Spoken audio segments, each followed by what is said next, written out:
네, 오늘 봉독한 본문 1절에 보면 여호와께 감사하라 하는 말씀이 있습니다.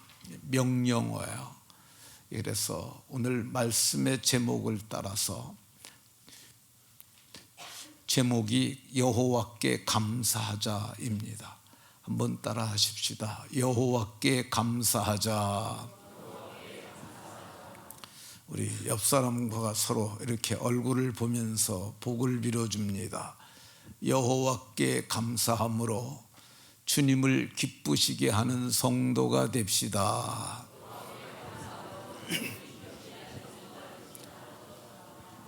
네, 여호와께 감사하심으로 주님을 기쁘시게 하고 복된 인생들이 다 되시기를 예수 그리스도의 이름으로 축원합니다. 우리는 매년 감사절을 지킵니다.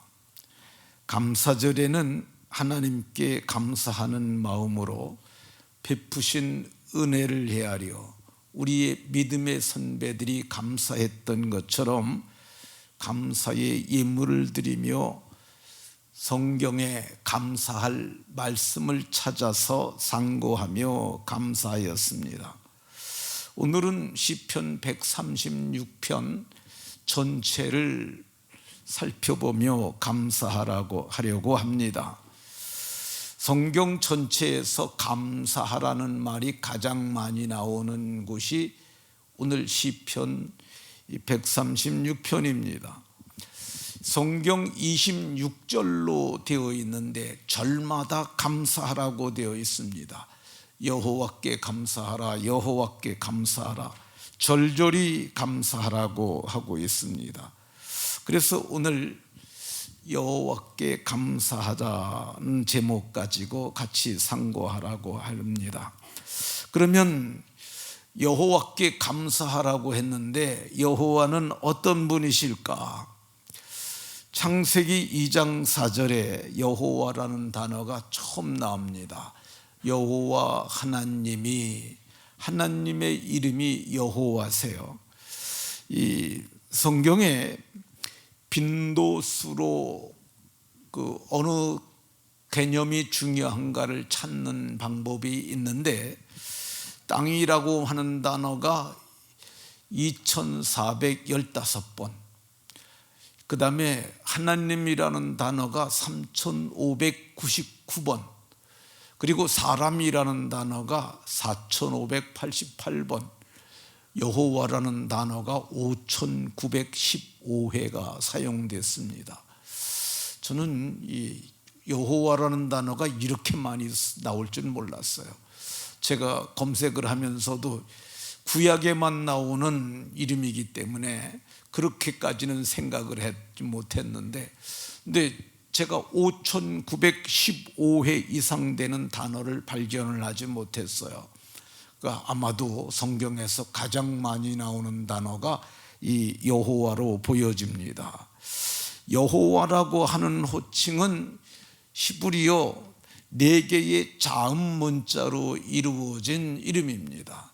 저게 히브리어라고 불리우는 언어고요. 저거는 자음만 있어요. 그런데 요즘에는 저 밑에다가 모음을 붙여가지고, 모음은 아, 예, 이, 오, 우 이런 게 모음이죠. 그걸 붙여서 야훼라고 읽는 사람들이 있습니다. 근데 그 사람들은 야훼가 맞다 그러는데 모두가 저 사람들의 의견에 동조하지는 않습니다. 그 이유가 뭐냐면 사실은 정확한 이름을 잃어버렸기 때문입니다. 왜 하나님의 이름을 잃어버렸느냐? 하나님의 이름을 구성하는 이 자음 문자 4개가 너무 거룩함으로 유대인들은 습관적으로 발음을 하지 않았다고 그럽니다. 성경을 기록하는 사람들, 이걸 필사자라고 그래요. 옮겨 쓰는 사람들. 이 사람들도 이 여호와라는 단어가 나오게 되면은 이거를 목욕을 하고 새 옷을 입고, 그리고 한 번 쓴 후에는 그 붓을 꺾어버렸다고 그래요. 왜 그러냐 하면 여호와라는 이름을 쓴 붓을 다른 데 쓸 수 없다고 해서 꺾어버렸다고 합니다. 감히 입으로 말하기에 황송한 이름의 경외심 때문에 주전 3세기경에는, 그러니까 지금으로부터 2300년쯤 전에는 이 성경이 이제 우리는 한글로 번역된 걸 갖고 있지만은 구약 성경은 히브리어로 쓰여졌었는데 이게 헬라어로 다 번역이 됩니다. 그때 번역될 때 이 여호와라는 단어를 아도나이로 번역을 해서 발음을 했다고 합니다. 그래서 성경의 정확한 하나님의 이름은 알 수 없다는 것이 정확한 표현이라고 할 것입니다. 근데 성경은 이 거룩하고 경외해야 할 유일하신 하나님께 감사하라고 말씀합니다. 이 하나님이 어떤 분이냐? 출애굽기 3장에 보면은 모세에게 이분이 나타나셔서 말합니다. 너는 내 백성을 이끌어내라고. 내 백성을 가서 이끌어내라는 그 말을 듣고 이 모세가 하나님께 여쭙습니다. 나를 보내신 이가 누구냐 그러면 내가 뭐라고 하면 되겠습니까? 그랬더니 나는 스스로 있는 자니라. 스스로 있는 자가 나를 너희에게 보내셨다 하라, 이렇게 말하라고 하셨어요. 스스로 있는 분, 이거를 자존하시는 분이 하나님이라고 그래요. 자존자, 자존하시는 하나님이라고 이렇게 하는데, 자존하신 하나님께서, 무엇 하나 부족함이 없으신 그 하나님께서 이방인인 우리들까지도 구원하시기 위하여 아들을 보내주셨고, 이 아들을 믿는 자들에게는 또 성령을 주셔서 보증으로 우리의 보증이 돼 주시고 마지막 날까지 인도하시니 그분께 감사함이 마땅한 줄로 믿으시기 바랍니다. 여호와께 감사해야 할 이유가 뭐냐? 오늘 성경을 보면 그분의 성품이 나오세요. 성경은 그는 선하시며 1절에 그렇게 말씀합니다.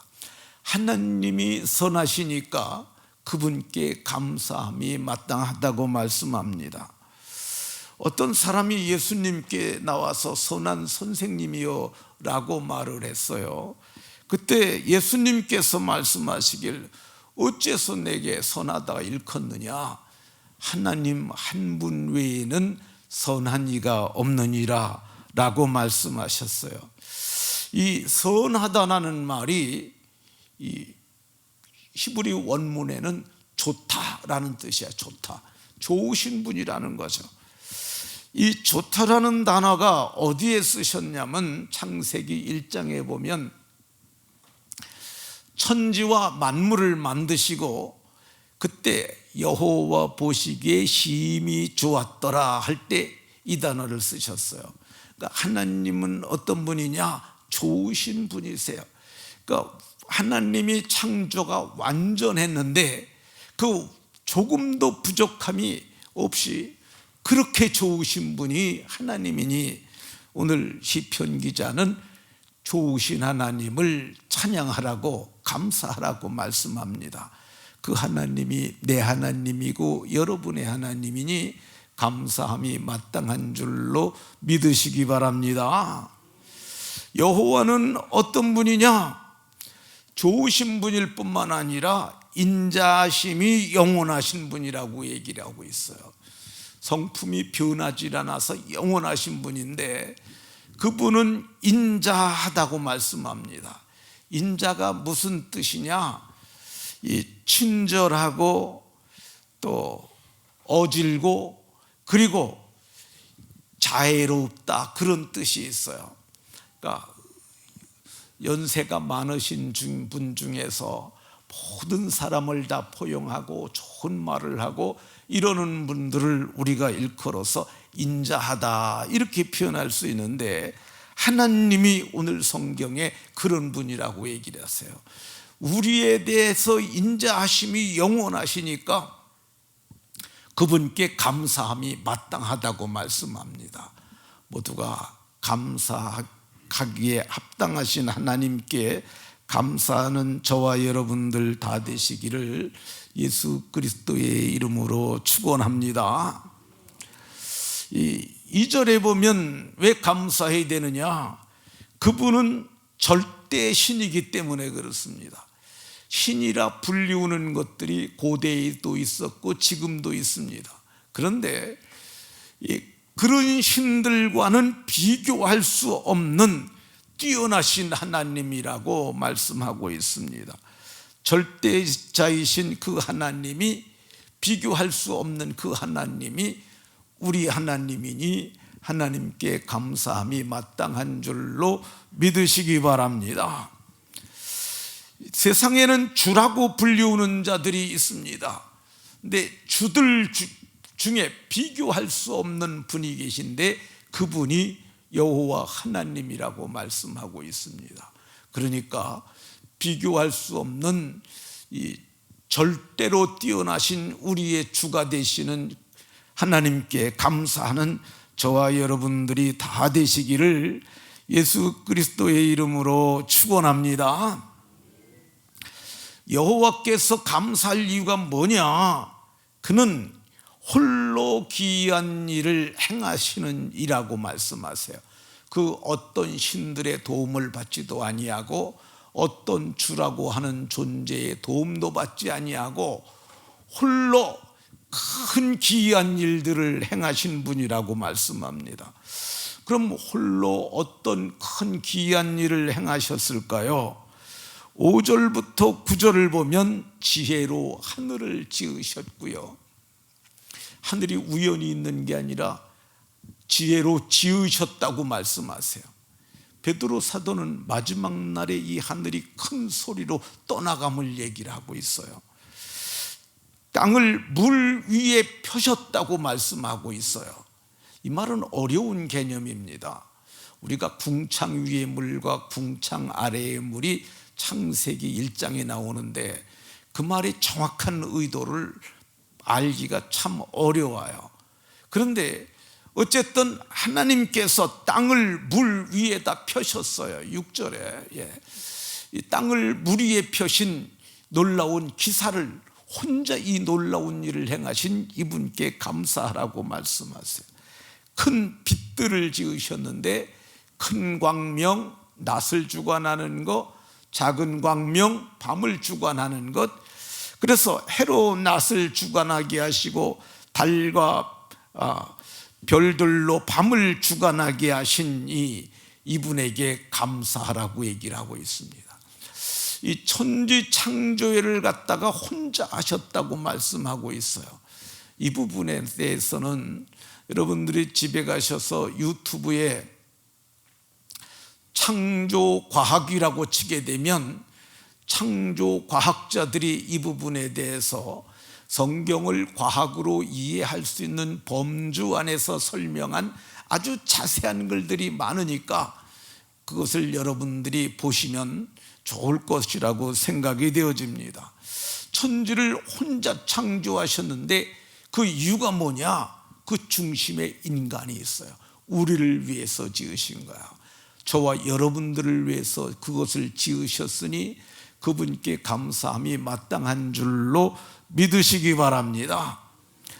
여호와께서 어떤 기적을 행하셨느냐, 홀로 기이한 일을 행하셨느냐, 10절을 한번 같이 읽어보겠습니다. 시작.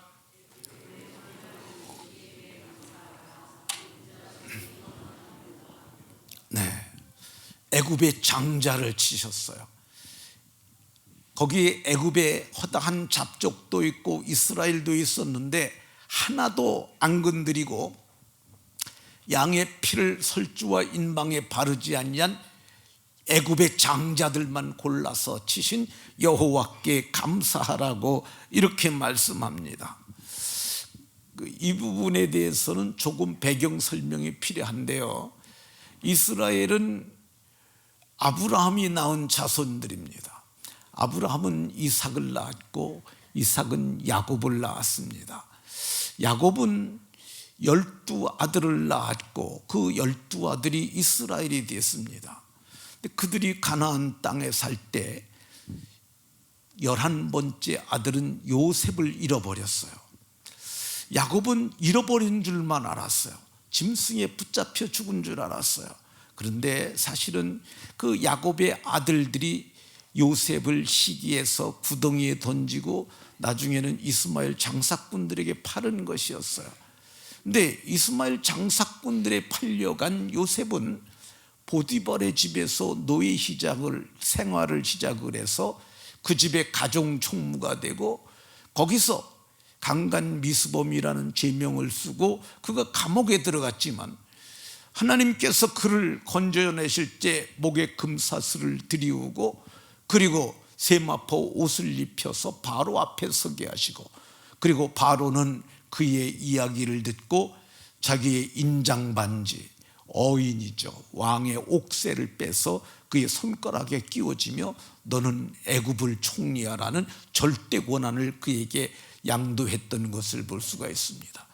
그래서 요셉이 총리가 됐는데 요셉이 총리가 돼서 애굽을 총리하게 됐는데 세월이 지나다가 보니까 요셉을 알지 못하는 왕이 나타났어요. 그래가지고 이스라엘을 보니까 수가 점점 많아지는 거야.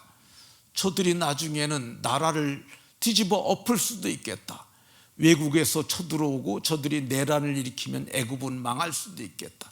그래서 그들을 포갑하는 정책을 썼는데 그게 국고성 비돔과 라함셋을 건축하게 하는 거였어요. 근데 이게 흙으로 만든 토성이에요. 토성. 진흙을 이겨서 하는 건데 이 진흙 이겨서 성 쌓는 일을 누가 했느냐? 이스라엘 백성들이 했어요. 근데 그게 얼마나 힘들었겠어요. 근데 이스라엘 백성들이 고역을 인해서 하나님께 부르짖을 때 하나님께서 모세를 보내셔서 너 내 백성을 이끌어내라. 그래서 모세가 거기를 갔는데 하나님의 말씀이 하나님의 백성을 보내라고 그러십니다. 바로가 보냈겠어요? 안 보내죠. 왜 그러냐면 노예가 재산인데 저들이 어마어마한 노동일을 하는데 저걸 보내면 누가 하겠어요? 그러니까 안 보냈어요. 근데 그때 하나님께서 애굽에서 가장 귀하게 여기는 보물이고 신과 같이 여기하는 10가지를 심판을 하십니다.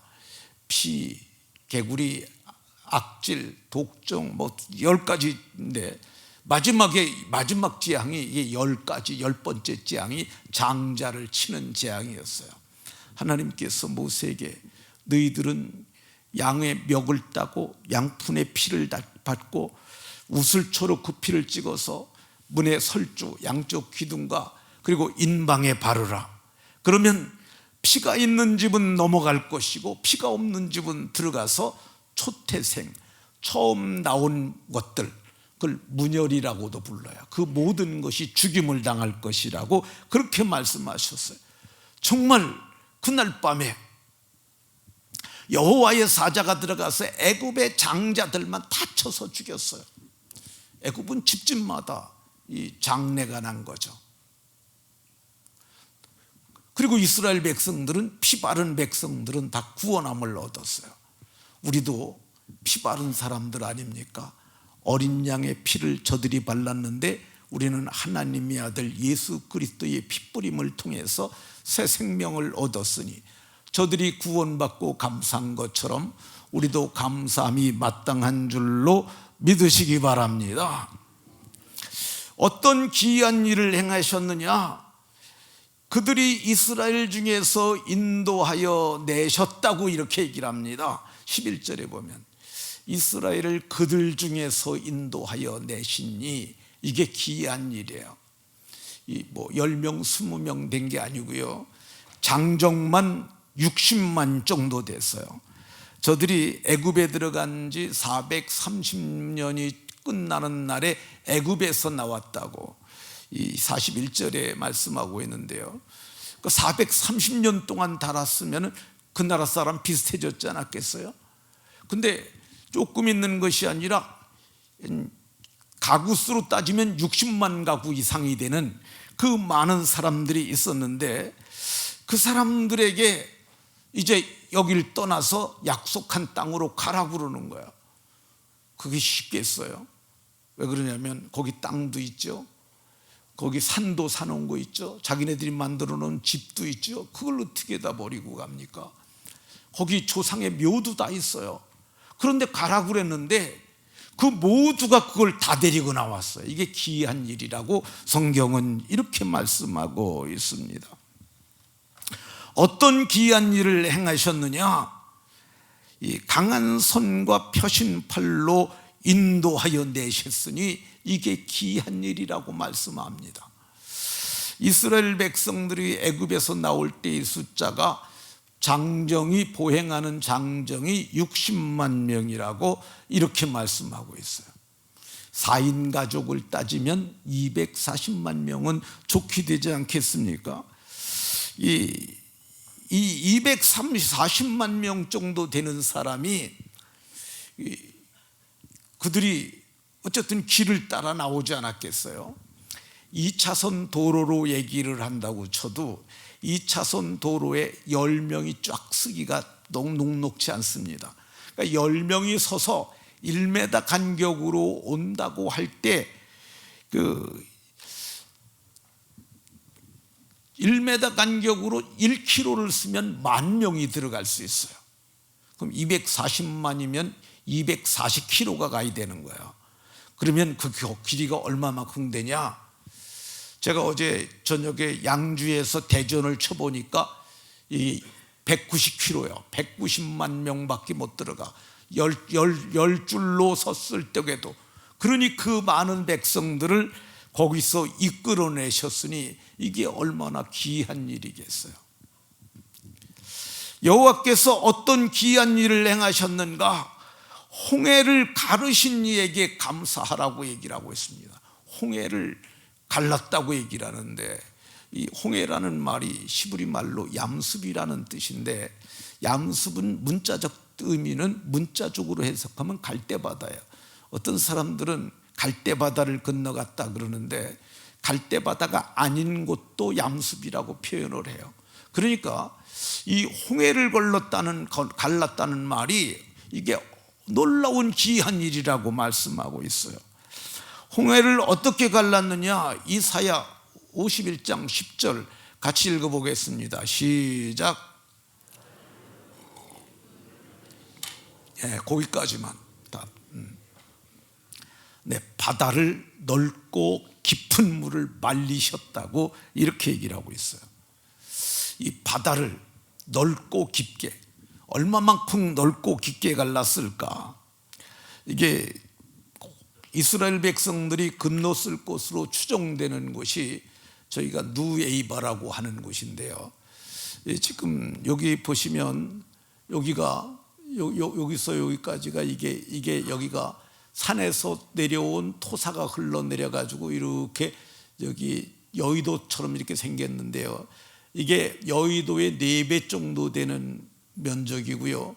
여기서부터 여기까지가 16km 정도 돼요. 제가 어저께 저녁에 구글 어스를 가지고 찍은 거니까 여기 16km 나오잖아요. 근데 여기서 이스라엘 백성들이 여기까지 건너는데 여기 깊이가 어떤 데냐면 여기하고 이쪽은 보통 800m 정도 되고요, 깊이가. 그리고 여기가 샌드브릿지라고 흙이 놓아서 쌓인 데가 있는데 이쪽은 한 200m 정도 된다고 그럽니다. 그러면은 여기에 240만이라고 하는 대민족이 건너가려면 그것도 하룻밤 새벽에 건너갔거든요. 이게 얼마만큼 갈라져야 그렇게 될까? 십계라고 하는 영화를 보게 되면 모세가 지팡이 들고 이렇게 가는데 좌우에 물이 보이는 그 정도로 갈라진 거로 했는데 그건 그 사람들이 그냥 재미난 영화로 한 거고, 그렇게 건너가면 5일 동안 건너가도 못 건너갑니다. 그러면 여기 얼마 정도 갈라졌을까? 제가 계산을 해보니까 600줄로 섰을 때, 그러니까 600명이 건너갈 수, 한 줄에 600명씩 건너가는 것으로 하게 되면 이게 4km면 돼요. 4km. 그러니까 1km면 60만 명, 600명 1km면 이게 600만 명, 60만 명 되거든요. 4km면 240명이 건너갈 수 있어요. 그러면은 여기가 16km니까 지도 띄워보세요. 그러니까 16km면 이스라엘 백성들이 한 요만큼 이렇게 4km 정도 건너가는 거죠. 근데 하나님께서 여기서 애굽의 군대가 쳐들어오는 거예요. 여기다 불담으로, 구름 기둥으로 여기를 막았어요. 못 건너오게. 그리고 이스라엘 백성들이 다 여기 들어왔는데 그때쯤 됐을 때 하나님께서 이걸 치우신 거야. 그랬더니 바로의 군대가 따라 들어옵니다. 그래서 애굽의 군대는 이만큼 들어오고 이스라엘 백성들은 다 건너왔을 때 모세가 지팡이를 가지고 바다를 가리켜 주니까 물이 다시 합하여서 저들이 애굽의 군대가 다 죽었다고 얘기를 합니다. 이스라엘 백성들은 건너갈 때 바닷 가운데 육지를 걸어가고 물은 그들의 좌우에 벽이 되니, 그러니까 이렇게 벽이 됐는데 깊이가 한 200m 정도 되는 거야. 거길 지나갈 때 무슨 생각 들었겠어요? 이야, 저거 물이 덮치면 우리 죽겠구나. 그래서 이게 사망 체험을 한 거야. 사망 체험. 이 바울 사도께서는 고린도전서에서 이렇게 말합니다. 모세에게 속하여 구름과 바다에서 세례를 받았고, 이게 세례 받은 거라는 거예요. 우리도 마찬가지로 세례를 받죠. 세례는 어떤 거냐면요, 이 그리스도의 죽으심과 합하여 세례를 받는 거야. 오늘 세례 받는 사람들 이 말 잘 보세요. 그리스도와 함께 죽고 그리스도와 함께 다시 사는 거야. 그래서 이 세례는 대속을 경험하는 사건인데, 이 놀라운 은혜를 우리도 받았으니 감사함이 마땅치 아니하냐, 이렇게 말하는 겁니다. 자, 여호와께서 홀로 어떤 일을 행하셨기에 감사하라고 그러냐? 이스라엘 백성들이 홍해 바다를 건넌 후에 무슨 일을 했느냐 하면, 여호와께서 우리를 구원하셨다. 여호와께서 애굽의 그 강한 말탄 자들을 다 바다에 던지셨다. 그러면서 노래를 불렀어요. 미리암은 소고를 치고 이 모든 여성들이 나와서 우리나라로 얘기하면은 강강수월래 같은 그런 노래를 부르면서 하나님을 찬양했어요. 근데 사흘 만에 찬양하던 사람들이 원망하기 시작합니다. 왜 그러냐면 마실 물이 없어졌어요. 갖고 왔던 물 다 떨어졌는데 물이 없어요. 사흘 만에 물을 발견합니다. 근데 먼저 발견한 사람들이 물이다 그러고 달려가서 물을 마셨어요. 그런데 물을 삼킬 수가 없었어요. 써가지고. 그래서 그 물을 보고 고통, 마라라고 불렀어. 이건 너무너무 쓰다. 그리고 마라라고 그래서 못 먹었어요. 근데 하나님이 기이한 일을 행하셨어요. 모세가 하나님, 홍해바다 건너왔는데 마실 물이 없습니다. 물을 발견했는데 써서 못 먹겠습니다. 한 나무를 가리켜 주셔서 그걸 비에다 거기다 던졌더니 무슨 물이 단물이 돼서 저들을 먹고 강을 건너는, 먹고 저들이 건강해지는 그런 은혜를 입었어요. 기이한 일 아닙니까? 근데 저들이 또 이제 시나이 반도에 이르게 되는데 거기 갔는데 또 물이 없어요. 물이 나올 곳이 없어요. 거기는 너무 마실 물도 없고 그러니까 저들이 원망하는데 하나님께서 너 지팡이를 가지고 가서 반석을 대하여 서라. 그래서 반석을 쳐라 그랬더니 반석을 쳤더니 반석에서 물이 나왔어요. 그 반석이 지금 거기 그 시나이 반도에 가면 있는데요, 저렇게 생겼습니다. 시나이 반도가 아니고 그 오른쪽 미디안 광야에 가면 시내산이 있는데 저렇게 생겼다 그래요. 저는 가보진 못했습니다. 근데 거기를 가봤던 분들이 꽤 많아요. 근데 그분들이 말에 의하면은 저 갈라진 깨어진 반석 그 틈에 보면 이만한 굴이 있다고 그래요. 근데 물이 조금 나온 게 아니라 아주 콸콸 나온 거야. 물이 시내를 이룰 정도로 물이 많이 흘렀어요. 그래서 저들이 있는 이스라엘 백성들이 한 곳에 모여 있는 게 아니잖아요. 수백만이니까. 시냇물을 시내처럼 흐르니까 그 물을 떠서 마셨어요. 근데 저들이 거기서 그 물을 마셨으니 이거 얼마나 귀한 일이겠어요. 주께서 귀한 일을 행하신 거야.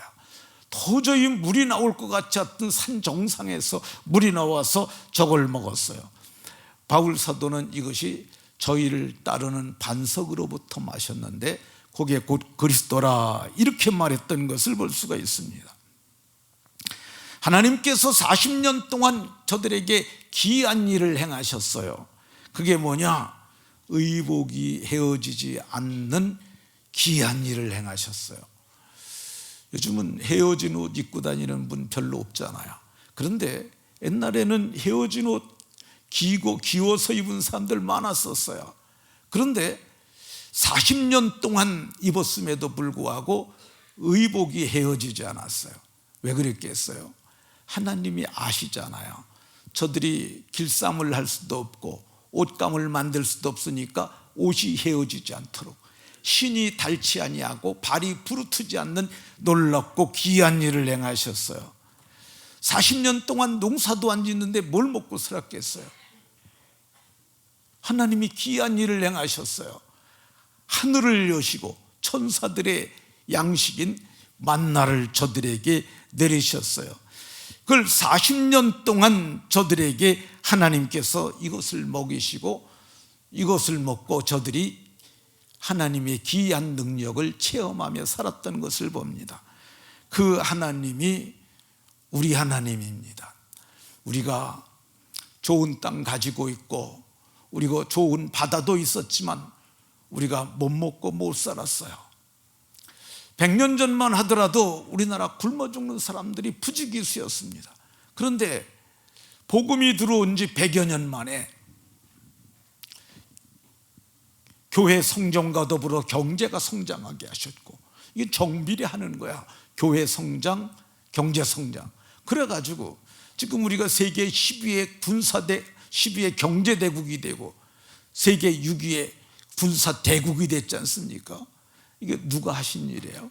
여호와께서 귀하게 행하셨으니 감사함이 마땅한 줄로 믿으시고 감사함으로 노래하고 감사함으로 영광을 돌리고 마음으로 감사하는 복된 성도들이 다 되시기를 주 예수 그리스도의 이름으로 축원합니다.